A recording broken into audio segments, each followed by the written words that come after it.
Ampifaliana tanteraka indray dia rahabanareo androany manaraka an'ity vidéo ity any zava-tsotra resantsika androany dia ny vola. Oui, miantsona angandry. Fangaty irery ny vola.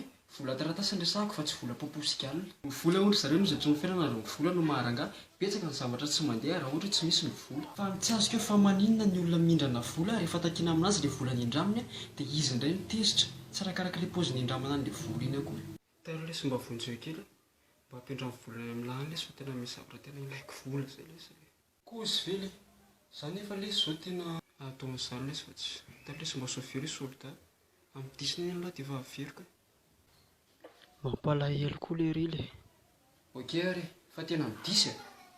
Merci lesy merci alahy koa lesy dia misahirana le amidisy lesy tena averiko le alahy amidisy. Fa tonga amin'izay ary le fotoana ny fanomezana dia tena misaingetako eo amin'izay le vola. Izy fa toa tsy hita mihitsy nareo amin'ilay vola le efa vaintsita ny andro nefa diso no fanarany. Maranga-kalma fa tsisy tsoka amin'ny vola anareo ny e. Ka efa dila ny fotoana ny fanomezanako efa firy androany. Ny le tiako lesy ohatran'ny renanareo filmira reny ny bandy le vola kely tsisy dikany iny mitakitakiana tsisy fiafarany. Tsy ampafiry izay mba nampindram-bola koa no le tompoko miseho milay. Aleo ny veritsika arakaram-bola toy izay veritsika alakala-pihavanana. Ohatra nefa tsisy intsony izany amin'izao a. Aleo ny olona veritsika alakala-pihavanana. Raha ohatra hoe tsy mba misy mahatsara mihitsy alahy amin'ny fiainana ka tena hotsaron'olona dia zavatra toroko alahy mandana fotsiny mindrana volany aman'olona. Hotsaron'ilay olona indraman'ilay vola mandrakizay ilay mandra-pandova alahy volan'ilay olona. Ah, ela lesy izany le.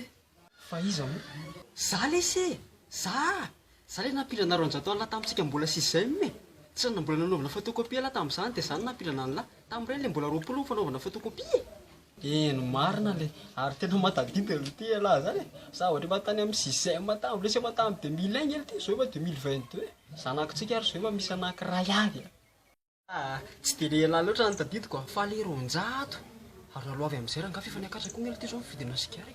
Zavatra anankiray isan'ny tena enjana koa ilay mba hoe mba miezaka ny andeha hanangam-bola iny nefa vao mivoaka ny trano ila tonga dia mitsikitsiky be amin'ny daholo ny composition mofo akondro isan-karazany ny zavatra ataony lahy.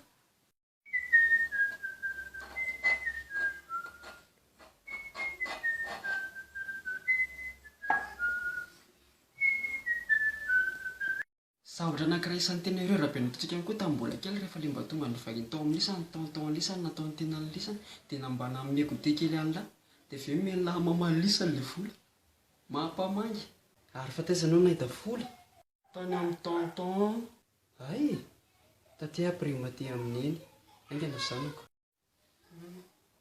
Ilaina ny vola nefa mila itsika no mandanjalanja anazy a tsika no mibaiko ny vola fa tsy ny vola no mibaiko antsika dia tadiavo ny vola e fa tsisy vola natao ny lahy zany dia aboneo raha angaly pasy.